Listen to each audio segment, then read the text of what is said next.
Exactement, bonjour Louis, je vous rappelle que nous allons évoquer gagner le combat de la réhabilitation médiatique. Les deux rugbyman inculpés de viol en Argentine rentrent aujourd'hui en France. Ils ont été autorisés par la justice à quitter l'Argentine et selon leur avocat, Hugo Radou et Oscar Gégou ont vécu pendant 2 mois un film d'horreur. C'est pourquoi je répète cette phrase, gagner le combat de leur réhabilitation médiatique. Antoine Vey était hier avec Pierre de Villeneuve. Il nie toute violence, l'accusation a perdu de sa force. Peut-être écoutons-nous Antoine Vey, avocat des rugbyman. Il était hier soir donc sur Europe 1 avec Pierre de Villeneuve. Ils vont pouvoir souffler un peu, parce que vous imaginez la pression qui a été la leur. A priori, ils n'ont pas le profil de violeur, si vous voulez. Et en 30 secondes, tout s'inverse. Des gens qui sont hyper sains deviennent presque des alcooliques. Des gens qui sont dans le respect des valeurs du rugby deviennent des gens violents. Des gens qui sont innocents de tout deviennent des présumés violeurs. Et donc, effectivement, pendant les prochains jours, d'abord, ils vont rentrer chez eux, ils vont retrouver leur famille qui n'ont jamais douté un instant de leur culpabilité. Et nous, on a vécu à la fois une enquête qui progressait et qui objectivement marquait l'absence de culpabilité des joueurs, et en même temps une campagne médiatique qui faisait passer tout un tas de fausses informations. Et aujourd'hui, il y a des juges qui ont libéré ces 2 joueurs, et c'est une décision qui est suffisamment rare pour qu'elle soit accueillie avec un certain soulagement. Bonjour Louis. Bonjour Pascal. Vous nous appelez d'où Louis? Mais de Touraine, figurez-vous, à Chinon. À Chinon. Vous êtes ingénieur et vous vouliez évoquer ce sujet. Oui, je pense que c'est un sujet important parce qu'il révèle beaucoup de choses sur la société dans laquelle on vit aujourd'hui. C'est un peu une phrase bateau, mais enfin, vous comprenez où je veux en venir. C'est-à-dire qu'il y a cette affaire-là, et puis globalement, il y a le contexte et la manière dont ça a été traité et les répercussions sur la vie de ces 2 personnes. Je tiens à dire d'abord que je suis pas particulièrement fan de rugby, donc j'ai pas d'affect là-dessus, même si j'apprécie quand même le 15 de France, bien entendu, et le top 14 de temps en temps. Moi, ce que je veux dire, c'est que j'ai été peu étonné, malheureusement, mais dégoûté par une partie du traitement médiatique autour de cette affaire. C'est-à-dire que pour certains médias, ils étaient tout de suite coupables et on a tout de suite jeté l'opprobre sur ces 2 personnes, alors que visiblement, l'affaire est en train de se dégonfler.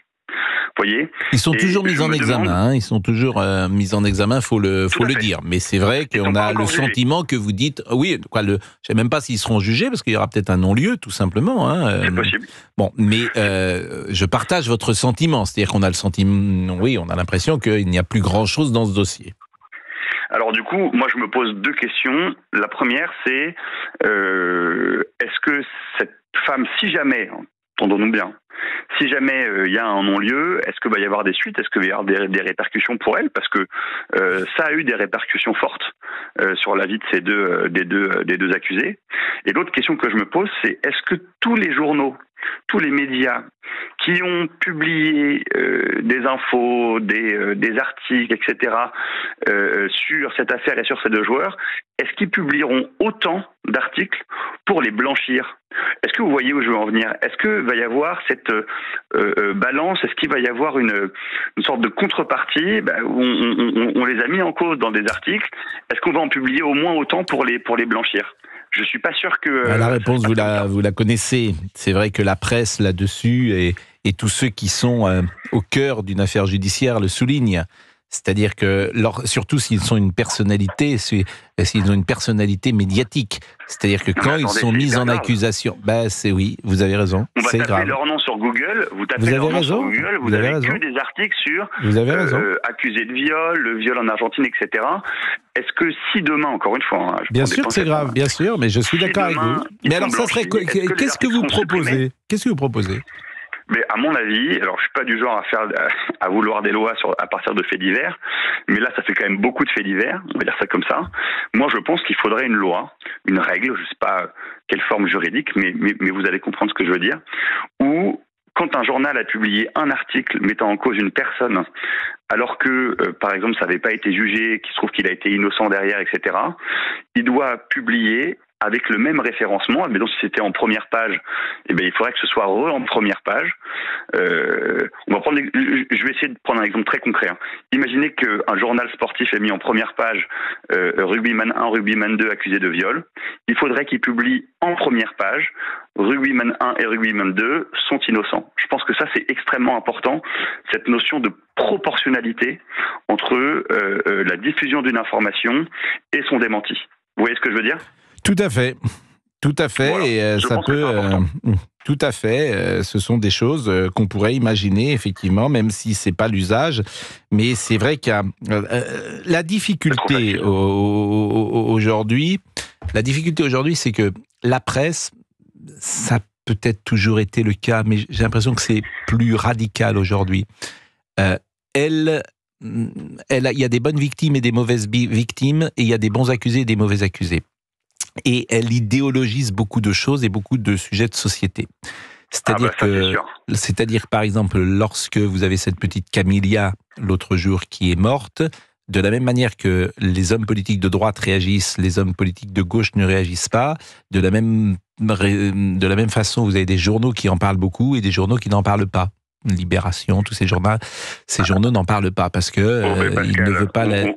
Faudrait surtout pas en parler parce qu'il faudrait surtout pas stigmatiser l'auteur, les auteurs. Oui, alors là, en l'occurrence, c'est même pas l'auteur, parce qu'on sait pas l'auteur, mais en tout cas, c'est un problème de sécurité. Bon, là, j'ai vu également que on va prendre le cas d'envoyé spécial d'Élise Lucet, qui est partie dans une croisade qu'on peut comprendre d'ailleurs, une croisade MeToo pour entendre la parole des femmes, et ça s'entend. Bon, ils vont faire un numéro spécial là-dessus. Le 12 septembre. Exactement. Et j'ai vu sur les réseaux sociaux, il y a déjà une bande-annonce. Bon, la bande-annonce, manifestement, la parole est donnée à la plaignante. La plaignante, elle a dit, j'ai sous les yeux ce qu'elle a dit, il m'a attrapé par le cou, il m'a mis sur le lit, il m'a déshabillé comme une brute, il m'a tiré hors du lit alors que j'étais nu et il m'a soulevé par le cou à tel point que je n'avais plus d'oxygène. J'ai essayé de réagir en le giflant, au lieu de l'arrêter, cette gifle l'a incité à continuer. Ça, c'est la plaignante. Bon. Évidemment, la parole de la victime, la parole de la plaignante, pardonnez-moi, ou la parole d'une femme n'est pas parole d'évangile. Elle n'est pas sacrée. Et c'est ça que nous apprennent toutes ces affaires judiciaires. Donc, si vous ne donnez la parole qu'à la plaignante, et si vous considérez que la parole de la femme, quoi qu'il arrive, est une parole sacrée, effectivement, ça ne me paraît pas la meilleure façon de faire le métier de journaliste. Et dans cette affaire, le parquet argentin, la justice argentine a considéré que les charges qui pesaient sur ces deux rugbyman n'étaient pas aussi lourdes au point qu'ils puissent rentrer en France. Je suis d'accord avec ce que vous soulevez. Ça soulève un autre truc, c'est est-ce que du coup ils vont faire une émission spéciale pour démentir si jamais ils sont innocents? C'est une vraie question. Que dites-vous, Olivier Guénec, qui me parle et je ne vous entendais pas parce que j'écoutais Louis, pour tout vous dire. Monsieur Guénec, excusez-moi, que se passe-t-il? On peut aller vers Afid qui nous a appelés. Alors, Afid nous entend. Bonjour Afid, vous nous appelez d'où? Oui, bonjour, je vous appelle de Saint-Vallier, dans la Drôme. Merci Afid. Saint-Vallier, dans la Drôme. Oui, je ne connais pas ce... Saint quoi, vous dites-vous? Saint-Vallier, V-A-2-L-I-E-R. Il y a plusieurs Saint-Vallier, mais moi, c'est dans la Drôme. C'est le Saint-Vallier de la Drôme. Parce qu'il y a plusieurs Saint-Vallier, hein, évidemment. On est d'accord. D'accord, et il faut préciser, Saint-Vallier dans la Drôme. Comme je ne connais pas les autres, de toute façon, c'est pas très grave. Et alors, que voulez-vous nous dire, Afid? Eh bien, que j'avais du mal à comprendre que deux charmants rugbyman n'ont rien fait, quoi. J'ai du mal. Ouais. Mais vous avez, pardonnez-moi, mais ce que vous dites, ça n'a pas de sens. Vous avez du mal. Moi, je n'étais pas dans la chambre. Non. Excusez-moi. Alors, que ce soit le témoignage de la plaignante, la tentative de suicide, les marques, je sais pas. Mais que voulez-vous que je vous dise? Je ne peux pas vous répondre à ça, c'est la justice argentine qui a répondu. Moi, je suis d'accord avec vous, mais... si vous êtes d'accord, non, vous n'êtes pas d'accord, puisque vous dites que vous avez du mal à comprendre ou à penser. Sur une affaire comme celle-là, je n'en sais pas plus que vous. Je ne sais rien, en fait. Votre avis à vous, c'est quoi? Mais moi, je n'ai pas d'avis. J'écoute, je me rends à ce que dit la justice argentine. Oui, mais... Moi, j'ai du mal. Oui, mais c'est pour ça d'ailleurs qu'on discute. C'est parce que nous n'avons pas... Si, on n'a pas le même... Le monde du rugby, il est un peu connu, reconnu pour certains faits divers, quoi. Je sais pas. Mais, enfin, je veux bien qu'on généralise, mais c'est comme si... Ah non, jamais de la vie. Moi, j'ai des amis rugbyman, et Oui. non. Donc, vos amis rugbyman, ils se conduisent mal? Ils sont? Je dis, vos amis rugbyman, ils se conduisent mal? Ah non, pas du tout. Bah alors, on va pas généraliser, mon Dieu. Vous dites, j'ai des amis... Mais j'ai eu des retours de soirée. Oui, j'ai eu des retours de soirée, bien sûr. Ah, qui n'étaient pas... Non. Non, mais les troisième mi-temps. Oui, les mais troisième mi-temps, excusez-moi. Mais Oui. qu'est-ce qu'il faut? Là, on est sur du viol. Que la troisième mi-temps soit festive, que des rugbyman boivent plus que de raison, qu'ils fassent ce qu'ils ont fait, pourquoi pas dans une chambre, etc. On peut déjà avoir un jugement moral là-dessus et dire qu'effectivement, quand tu es hors de France, que tu portes le maillot de l'équipe de France, tu pourrais faire un petit peu attention à ce que tu fais et t'es pas obligé de terminer à 5h du matin à 3,20 g dans une boîte de nuit. Je veux bien entendre ça. Et si j'étais... C'est ce qu'on nous disait, nous, quand on était d'ailleurs... On était ados, quand on jouait au football et qu'on allait faire un tournoi quelque part, les éducateurs nous disaient « Les gars, soyez sérieux, faites attention, vous représentez le club, faites un peu la fête, mais faites-la sans débordement. » Bon, ça s'entend. Oui. Mais c'est pas la même chose que le viol. Ah non, on est d'accord, et c'est surtout que après ils sont sortis, mais pareil, les responsables, leur responsable leur avait dit de ne pas sortir aussi. Oui, mais ça n'a rien à voir avec... Vous comprenez? Si, attendez. Si on dit que... Excusez-moi. Si on prend deux jeunes, qui que ce soit, on leur dit de ne pas sortir.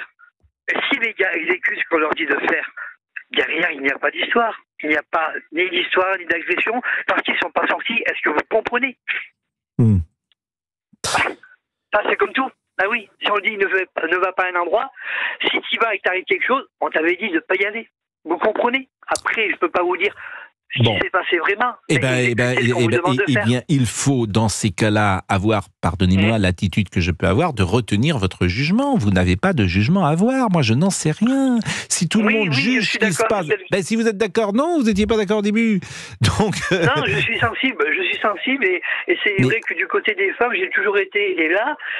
Quand j'entends tout ce que j'entends... Mais Afid, je peux vous dire, Afid, dans cette affaire, moi, l'analyse que j'en tire, c'est que si ces rugbyman hors de France avaient violé ces jeunes femmes au point qu'il existe des preuves intangibles et que ces déclarations soient corroborées par les images vidéo, je peux vous dire qu'on leur ferait sans doute pas de cadeau en Argentine, dans un pays qui n'est pas la France, je le répète, avec un poids de l'opinion publique dans ces cas-là qui ne doit pas être pro-française, et je pense que ça se serait mal terminé pour eux. Ce qui s'est passé, c'est simple, c'est que les témoignages et les paroles de cette jeune femme ne sont pas corroborés par les images vidéo, et notamment lorsqu'elle entre dans l'hôtel, lorsqu'elle sort de l'hôtel, lorsqu'elle est dans les couloirs, etc. Donc manifestement, sur cela, elle a menti. Donc c'est pour ça que les juges ont pris cette décision. 11h27, on marque une pause, on revient. Que me dit-on en régie? Parce que j'ai l'impression qu'on me parle beaucoup et je ne sais pas pourquoi vous me parlez pendant que je... J'allais dire pendant que je travaille. Vous me parlez pendant que je travaille. Mais je travaille pour vous, donc j'essaie de vous donner quelques petites indications sur les auditeurs que l'on a. Non, mais rien de... Vous m'avez parlé d'Hélène, je crois. Oui, Hélène qui va intervenir avec nous et qui voulait notamment parler à Afid, mais on le fera juste après la pub, ne vous inquiétez pas. Hélène... rien n'est perdu. Hélène qui habite au Kerguelen? Oui, tout à fait, c'est elle, voilà. Hélène, si je t'appelle au Kerguelen... Vous connaissez cette chanson? Oui, je connais, oui. Vous me mettez en difficulté, là, lancez cette pub. Mais non, c'est une chanson d'Ève. Tiens, on l'écoutera, Hélène. Hélène, je m'appelle Hélène aussi. Hélène, je m'appelle Hélène. Je suis une fille comme les autres. Moi, j'avais été la voir en concert, Hélène. Nous sommes donc avec Hélène. Les deux rugbyman inculpés de viol en Argentine rentrent aujourd'hui en France. Ils ont été autorisés par la justice à quitter l'Argentine et c'était très intéressant d'ailleurs d'écouter Maître Antoine Vey, avocat des rugbyman hier soir sur Europe 1 avec Pierre de Villeneuve. C'est vrai qu'il y a eu cette affaire, il y a eu l'affaire également de Harry Habitant où la parole de la plaignante a été remise en cause. Donc sans doute la séquence MeToo a-t-elle été d'abord extrêmement utile. Il y a un avant MeToo et un après MeToo. Et il faut mieux vivre dans le monde post-MeToo avec des hommes aujourd'hui qui savent qu'ils ne peuvent plus faire n'importe quoi. Mais il n'empêche qu'il peut y avoir de temps en temps des erreurs. Et ces erreurs, nous devons tout simplement les souligner. Hélène, bonjour, vous nous appelez d'où? De Cap d'Aille, dans les Alpes-Maritimes. De Bonjour Pascal. Cap d'Aille ou Cap d'Agde? Non, Cap d'Aille. Cap d'Aille. Comme l'ail. Cap d'Aille, oui. C'est près de Beau-Soleil et de Monaco. Exactement. C'est merveilleux, c'est un des plus beaux endroits de France. Exactement. Vous êtes sur la corniche? Sur la basse corniche, oui. Ah, ça c'est formidable. Je vous envie. Je vous comprends. Vous avez une maison? Vous avez une maison sur la corniche? Non. Je suis en résidence. D'accord. Bon. Que vouliez-vous nous dire? Écoutez, je voulais vous dire que CQFD, ce qu'il fallait démontrer, c'est ce que vous avez fait juste avant la pause pub, c'est-à-dire il ne suffit, il est évident qu'il ne faut pas, condamner ces deux garçons dans la mesure où la justice argentine les a libérés et leur donne accord pour qu'ils rentrent en France. Donc j'imagine bien que s'ils avaient été coupables, ils seraient dans les geôles argentines. C'est ce que vous avez dit vous-même. Et c'est ce qui est vrai, c'est ce qui est exact. Un violeur serait dans les geôles argentines et non de retour en France. Voilà. Non mais je suis d'accord, mais vous, est-ce que je peux vous demander, est-ce que c'est indiscret de vous demander votre âge? 50 ans. Bon, est-ce que vous partagez ce que je disais, c'est-à-dire qu'il vaut mieux vivre dans un monde post-MeToo qu'avant MeToo? C'est-à-dire que, je ne sais pas. Moi, ce que je vois, c'est qu'il y a des femmes, effectivement, qui se font violer, tuer tous les jours, et que et pour lesquelles je prie, pour lesquelles j'ai beaucoup de chagrin, et d'autres, pour lesquelles je mets donc leurs paroles en doute. Parce qu'elles n'ont pas parole d'évangile, les femmes. J'en suis une. Vous savez, les menteuses, on en connaît. Donc là, peut-être qu'en Argentine, la jeune femme, s'est dit, tiens, il y a deux rugbyman, je vais raconter une histoire et pour leur soutirer de l'argent. Tout est possible dans ce monde. Tout est possible. Mais n'empêche que ces deux rugbyman vont rentrer en France, libérés, et que nous allons vers un non-lieu. Alors, faut être prudent là aussi, faut être prudent, Hélène, mais c'est vrai que c'est intéressant ces sujets. Moi, ce que je regrette, je le dis souvent, et j'essaye. Alors, on est toujours le fruit forcément de son éducation, de ses convictions, etc. Mais j'essaye toujours de garder une honnêteté intellectuelle sur tous les sujets, tous les sujets. J'essaye. Bon, et quand je vois effectivement. Je parlais d'envoyé spécial tout à l'heure et d'Élise Lucet. Il me semble que là, il y a un parti pris qui est mis en place immédiatement. Et je peux le regretter. Et d'autant plus que c'est le service public. C'est quand même l'argent des Français. Donc je peux regretter qu'il y ait ce parti pris. Et je pense qu'il ne faut pas... je connais les journalistes, je le vois quand ils viennent parfois nous interroger, nous d'ailleurs, sur Europe 1 ou sur CNews, et qui parlent de nos antennes. Tu as le sentiment parfois que les papiers sont faits avant qu'ils viennent t'interroger. Donc, alors qu'un journaliste doit arriver vierge sur le terrain. Évidemment, il doit écouter, il doit entendre toutes les versions, il doit vérifier, bien sûr. Hélène. Je suis entièrement d'accord avec ce que vous venez de dire. C'est gentil. Il y a des presses qui sont plus ou moins orientées pour faire du buzz, pour faire parler d'eux, pour vendre du papier, et d'autres qui sont des médias plus sérieux et qui pèsent le pour et le contre, qui analysent comme vous le faites, et qui sont dans la justesse et dans la justice quelque part. Parce que condamner un homme sans qu'il y ait eu de procès au préalable, c'est insultant, je trouve. Vous voyez, monsieur? Je regardais la météo du Cap d'Aille pendant que vous parliez. Très mauvaise. Il y a des nuages, il pleut, 70% de pluie aujourd'hui. C'est ça, il commence à pleuvoir déjà. Les nuages sont prédominants. Il fait, là, il est 12h, il fait 26 degrés. Il fait noir? Oui, enfin très gris. C'est très oui, parce qu'il fait noir à midi au Cap d'Aille. Le ciel est quasiment, gris foncé. Bon, et vous avez eu un bel été, il a fait chaud quand même. Oui, même trop chaud. Ouais, il faisait chaud la nuit. Vous savez qu'à Nice, par exemple, on a battu... Les nuits tropicales, on a battu le nombre de nuits où il a fait plus de 25 degrés. Il y a eu 17 nuits. Oui, c'est ce qu'on appelle les nuits tropicales. Ah, oui. Et donc, il est climatisé, votre appartement? Oui, mais voyez, je ne m'en sers pas de ma clim pour la bonne raison que pour se servir de la clim, il faudrait que je ferme toutes les fenêtres et que je déteste me retrouver enfermée et que, non, alors moi je baisse les oui, mais volets. alors vous avez chaud la nuit? Oui, mais bon... Mais à quoi sert la clim alors? Faut la supprimer? Non, la clim, ça me donne mal à la gorge et non, je n'aime pas trop la clim. Moi, je suis un peu comme vous, je suis pas un fan de la clim. Oui, non, alors je la mets, la clim, vous savez ce que je fais? Je la mets, mais quand je suis pas là.